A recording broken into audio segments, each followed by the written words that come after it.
Bismillahirrahmanirrahim. Ya Habib, ada soalan pasal masalah ziarah kubur ni. Ada beberapa soalan. Yang pertama ni, bolehkah seorang wanita atau perempuan itu menziarah kubur keluarganya? Yang kedua, apa saja adab-adab ziarah kubur? Dan yang ketiga, bolehkah meletakkan atau menancapkan pokok atau ranting atau daun yang masih basah atau apa saja yang di atas kubur itu ya Habib? Ya. Adakah dalil hadisnya ini ya Habib? Ya. Bismillahirrahmanirrahim. Alhamdulillah rabbil alamin. Allahumma salli ala sayyidina Muhammad wa ala sayyidina Muhammad. Ziarah kubur ni kalau kita baca hadis Nabi semuanya ada. Memang daripada dulu Nabi melarang orang-orang ziarah kubur ni, ada sebab-sebabnya lah ya. Ya, bukan dilarang terus menerus, tidak. Tapi sekarang tidak adalah menjadi halangan ya. Hukumnya sunat ya, mustahab bagi orang lelaki dan begitu juga bagi orang perempuan ya. Kalau lebih orang perempuan maknanya tadi bukanlah bebas macam sebebas-bebas ini, melainkan dia membawa anaknya, cucunya ataupun keluarganya sama-sama ya.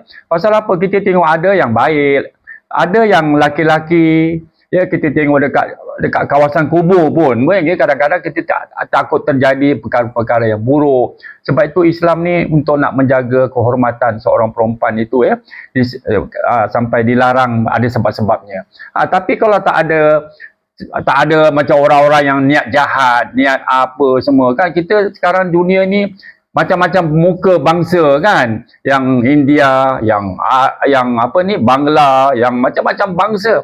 Kita tak tahu ya, ada yang baik, ada yang jahat, begitulah. Jadi kita bimbang kalau orang perempuan tu sendiri saja kan, nanti ada laki-laki ikut daripada belakang ke apa, tengok dengan handphone ke apa kan.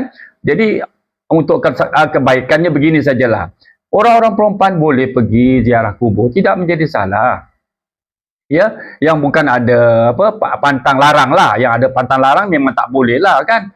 Macam hatta orang yang datang haid pun dia boleh ziarah kubur, tak ada menjadi salah. Dia boleh ziarah, dia ikut apa kakaknya ke, keluarganya ke apa, dia nak ikut juga, dia nak tengok. Dan dia apa, dia tak boleh baca sajalah ya, dia tak boleh baca Quran, dia tak boleh baca surah Yasin, dia tak boleh baca Qul Allah, tak boleh baca Fatihah, dan dia boleh baca selawat. Dia boleh niat baca selawat, dia boleh baca la ilaha illallah, la ilallah, dia boleh baca. Ya, dia boleh baca semua itu. Dan dia niatkan, ya Allah tolong kau ampunkan keluarga aku, abang aku, adik aku, siapa saja, ibu aku, bapa aku terlanjur aku di sini. Tapi dia tak boleh baca Yasin, dia tak boleh baca, tapi dia boleh baca, dia boleh berdoa. Ya, tidak menjadi salah bagi orang yang ada halangan ya, orang perempuan yang ada sebab-sebab tertentu, dia boleh berdoa, angkat tangan boleh. Dia boleh baca, tapi bukan daripada ayat Quran lah ya. Itu tak ada menjadi salah. Yang apa ni kata orang, kita mesti nak jaga adab-adabnya lah ya dalam kubur ini. Jangan kita sibuk, kita pergi kubur tapi handphone pun kita sibuk bercakap sana, orang tengah baca, orang tengah ini doa sana, doa sini, kita sibuk dengan ini apa handphone ini semua. Ini pun satu penyakit juga. Jadi kalau kita nak pergi kubur, kita ketepikanlah. Pasal kita nak ingat ya, arwah-arwah roh-roh ni, dia tahu yang siapa datang, dia dengar, dia rasa gembira. Tapi kalau kita datang semua bawa cerita yang bukan-bukan, dia tak sukalah. Ada orang begini, ini kubur ya, dia nak bawa nasi lemak, dia nak bawa nasi goreng, dia nak buat apa jugalah nasi-nasi yang dia suka tu dia bawa kat kubur. Tapi jangan dia kotorkan kawasan kubur. Dia letakkan macam sekarang sampah-sampah di atas kubur orang itu, ditaruh saja gitu. Dia bilang tak ada tempat sampah nak taruh. Itu berdosa, haram tu. Mengotorkan kubur-kubur dengan kotoran-kotoran. Lebih-lebih lagi macam kita tengok kalau ada anjing ya, kencing dekat atas kubur. Ini semua haram, berdosa. Ini semua kita nak jaga. Macam rumah kita, cubalah rumah kita anjing masuk kencing, macam mana? Macam mana perasaan kita? Begitu juga orang buang sampah, orang buang kucing-kucing kat rumah kita pun kita tak suka kan? Orang buang kotoran-kotoran kat rumah kita sendiri yang hidup ni, orang kita apatah lagi kubur-kubur. Ya, mereka pun rasa bilang macam kalau boleh mau nak bersuara, nak bercakap. Kenapa ni kamu tak ada tempat lain ke nak buang sampah-sampah dekat atas kubur aku ni? Jadi kita mesti ada belajar hormat sikit lah. Ya, kalau kita pergi kubur tu, ya, dengan akhlak, dengan adab, ya, dengan membaca. Sekurang-kurangnya membaca Fatihah. Sekurang-kurangnya, ya Allah, aku hadiahkan Fatihah 11 kali ataupun 3 kali, 7 kali kepada roh ibu dan bapa aku ini. Tolong kau ringankan azabnya. Jauhkanlah dia daripada segala perkara yang buruk, ya Allah. Maafkanlah segala kesalahannya. Kita doakan begitu. Itu tujuan kita pergi kubur. Kalau kita tak boleh kubur, dekat rumah kita pun kita boleh berdoa. Supaya pasal apa? Roh-roh ini dia rasa gembira apabila keluarga dia mendoakan dia. Jadi ceritanya sekarang begini. Ketika zaman Rasulullah SAW, Rasulullah berjalan ya. Sekali ketemu dalam hadis Nabi pun ada lah, ya. Macam mana ada hadis Nabi yang kata Rasulullah terdengar azab-azab. Ada 2 kubur yang kena azab ni. Rasulullah dengar, kita tak dengar. Rasulullah dengan mukjizatnya dia tahu apa yang akan berlaku tu, semua dia tahu. Allah Ta'ala telah berikan dia satu kelebihan mukjizat. Jadi mengikut dalam hadis Rasulullah SAW daripada Ani bin Abbas radhiyallahu anhu qala Rasulullah sallallahu alaihi wasallam, terus akhirnya dalam hadis itu hadis Ibnu Abbas, marran Nabi sallallahu alaihi wasallam biqabrain faqala innahuma la yu'adzabani wa ma yu'adzabani fi kabirin, amma ahaduhuma fakana yamshi bin namimah wa amma al-akhar fakana la yastatir min baulihi, hingga akhir hadis itu banyak. Maknanya apa? Nabi SAW melewat, ya, jalan gitu, terus terlintas. Rasulullah sendiri mendengar azab dalam kubur itu. Jangan kita bilang, mana boleh Rasulullah dia dengar? Ya, kan Rasulullah kan ada mukjizat. Ya, Rasulullah tahu. Dunia dan akhirat dia tahu. Jadi dia terdengar 2 azab ini. Sesungguhnya kedua penghuni kubur itu sedang diazab. Kedua diazab itu bukan kerana perkara yang dia tak sembahyang ke apa, tidak. Tapi 2 perkara ini. Ini yang kadang-kadang kita nak betulkan jugalah, nak jaga-jaga. Kalau kita berkencing, kita pergi masuk toilet, kita berkencing, biar ada adab. Kita duduk, jangan berdiri. Sekarang dekat airport, cuba bayangkan. Yang ada kencing tak basuh, yang ada pakai tisu, yang ada tak ada tisu, yang ada tak ada ini, tak ada ini. Main pancut saja.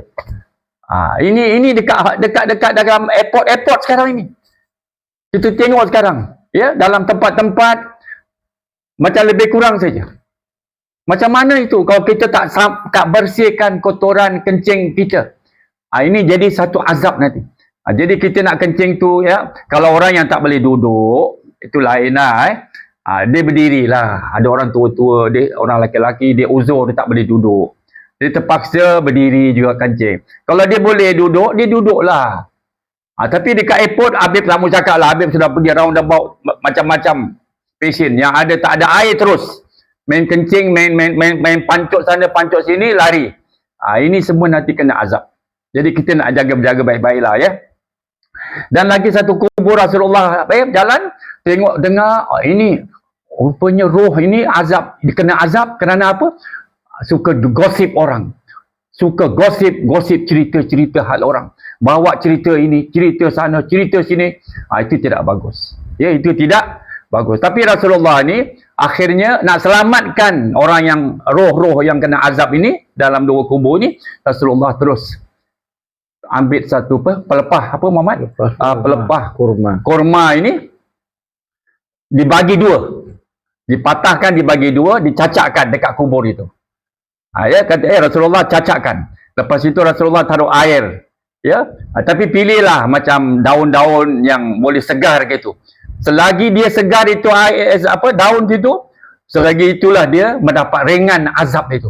Maknanya sejuk dalam kubur ni. Dia tak diazab. Itu tujuan macam orang sekarang tanamlah, dekat atas kuburnya itu macam daun pandan, yang ataupun bunga-bunga yang boleh hidup lah, ya, yang bagus-bagus. Jadi kita taruh air, kita siram dengan air gitu. Selagi basah itu, selagi benda itu tidak kering, teruslah nanti kubur itu jadi ringan. Allah Ta'ala ringankanlah. Maknanya bila tahu dengan malaikat, jangan kau azab roh yang dalam kubur ini, begitu. Maknanya tadi dapat bahagian. Jadi para sahabat bertanya, Rasulullah buat. Rasulullah sendiri buat perkara itu dan Rasulullah tidak melarang. Dan sahabat pun baru tahu. Oh, rupanya dengan walaupun daun ini yang warna hijau ini ke dahan kroma ini, pelepah ini dapat meringankan azab di dalam kubur. Pasal perbuatan Nabi.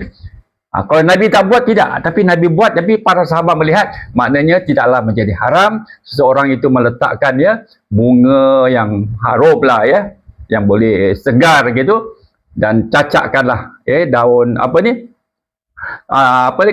pelepah-pelepah yang boleh hidup lah gitu. Bukanlah besar-besar macam pokok-pokok jambu besar-besar semua, tidaklah yang ringan-ringan gitu.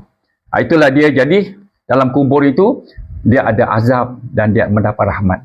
Jadi kita pergi itu biarlah beradab. Jangan kita kotorkan tempat-tempat kubur supaya mereka merasa gembira, riang. Lebih-lebih lagi kita membaca sekurang-kurangnya Fatihah 11 kali. Qul Allahu Ahad 11 kali. Terserah. Berapa yang kita boleh. Supaya mereka mendapat rahmat Allah Subhanahu Wa Taala. Itulah sekian saja yang Habib sebutkan tadi. Maknanya tidak ada larangan apa-apa, melainkan kita menjaga adab-adab ketika kita menziarahi kubur-kubur orang-orang Islam. Lebih-lebih lagi kubur keluarga kita yang sudah meninggal, jangan kita pergi setahun sekali, jangan. Pergi hari Jumaat, kalau boleh lah. Kalau tak boleh sebulan sekali, pergi juga tengok, ada hikmahnya. Orang-orang yang masih hidup ini melihat supaya satu hari nanti dia sadar dan insaf. Sekian saja. Wassalamualaikum warahmatullahi wabarakatuh.